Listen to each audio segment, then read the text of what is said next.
रामायण से उत्तम एक प्रेम महाकाव्य।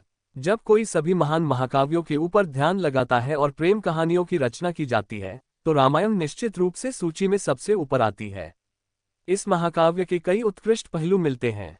राम और सीता के बीच प्रेम, सिंहासन के लिए लड़ने के स्थान पर वनवास चुनने में राम की विनम्रता, रावण की बुराई के विरुद्ध राम की भलाई, रावण की कैद में रहते हुए सीता की पवित्रता, उसे बचाने में राम की बहादुरी।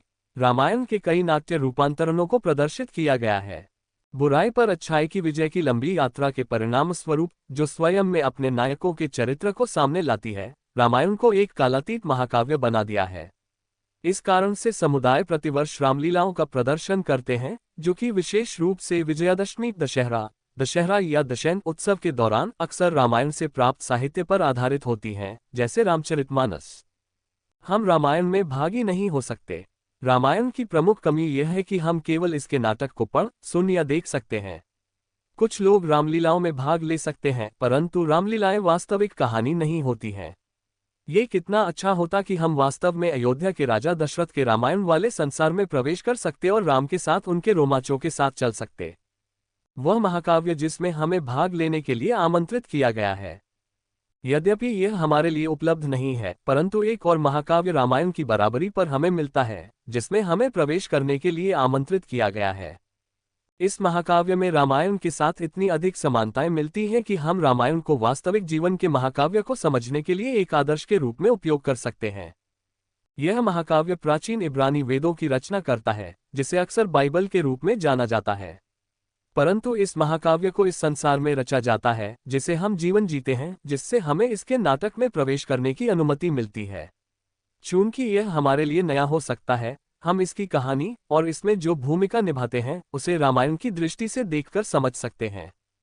इब्रानी वेद रामायण की तरह एक प्रेम महाकाव्य। रामायण का केंद्र बिंदु राम और सीता की प्रेम कथा है। यद्यपि कई छोटी छोटी कहानियों के साथ मिलकर बना हुआ यह महाकाव्य रामायण के मूल नायक राम और नायिका सीता के बीच एक प्रेम कहानी की रचना करता है। उसी तरह यद्यपि इब्रानी वेद कई छोटी छोटी कहानियों के साथ मिलकर एक बड़े महाकाव्य की रचना करता है, तथापि बाइबल का केंद्रीय विचार यीशु नायक और इस संसार के लोगों के बीच एक प्रेम कहानी है, जो उसकी दुल्हन बन गया, ठीक वैसे ही जैसे सीता राम की दुल्हन बन गई थी। जैसे रामायण में सीता की भूमिका महत्वपूर्ण है, ठीक वैसे ही बाइबल की कहानी में भी हमारा हिस्सा महत्वपूर्ण है। आरंभ, प्रेम खो दिया गया। परंतु आइए शुरुआत से आरंभ करते हैं।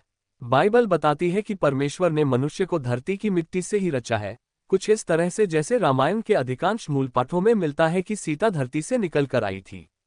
परमेश्वर ने ऐसा इसलिए किया क्योंकि वह मनुष्य से प्रेम करता था, उसके साथ एक संबंध को चाहता था। ध्यान दें कि कैसे परमेश्वर प्राचीन इब्रानी वेदों में लोगों के लिए अपनी इच्छा का वर्णन करता है। मैं उसकी धरती पर बहुतेरे बीजों को बोऊंगा, मैं लोरुहामा पर दया दिखाऊंगा, मैं लोअम्मी से कहूंगा तू मेरी प्रजा है, और वे मुझसे कहेंगे तू हमारा परमेश्वर है। रावण सीता का अपहरण करते हुए उसे राम से अलग कर देता है।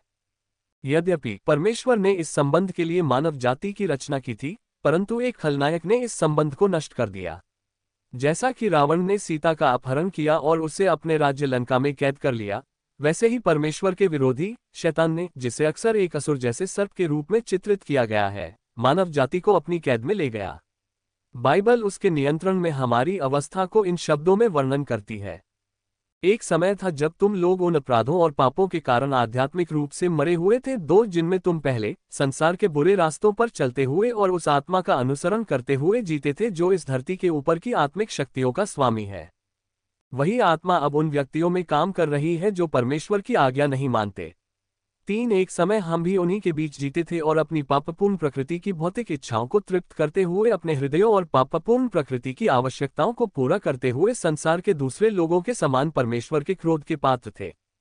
आने वाले संघर्ष का निर्माण होना। जब रावण ने सीता को अपने राज्य में कैद कर लिया था, तो राम ने उसे चेतावनी दी कि वह उसे बचा लेगा और उसे नष्ट कर देगा।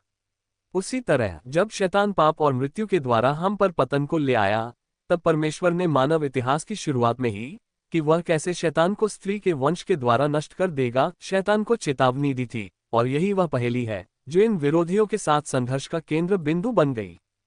परमेश्वर ने प्राचीन काल में ही इस वंश के आने की पुष्टि की। एक असंभव गर्भधारण का होना, एक पुत्र को दिया जाना, उत्पीड़न से उद्धार और एक शाही राजवंश की स्थापना। इसी तरह से रामायण में रावण और राम के बीच की तनातनी दिखाई देती है। एक असंभव गर्भधारण, दशरथ की पत्नियां दिव्य हस्तक्षेप के बिना गर्भधारण नहीं कर सकती थीं। एक पुत्र को दे दिया जाना, दशरथ को राम को वनवास में निर्वासन के लिए छोड़ देना पड़ा। लोगों को बचाया जाना, राक्षस सुबाहु ने जंगल के मुनियों विशेषकर विश्वामित्र पर अत्याचार किया था, जब तक कि राम ने उसे नष्ट नहीं कर दिया। एक शाही राजवंश की स्थापना, राम अंततः राजा के रूप में शासन करने में सक्षम हुए थे। दोस्तों, आशा है आपको ये रामायण से उत्तम एक प्रेम महाकाव्य पसंद आई होगी। आप इसे लाइक करें और अपने फ्रेंड्स के साथ शेयर भी करें। मज़ेदार हिंदी स्टोरीज के लिए हमें सब्सक्राइब करें प्लीज़। थैंक्स।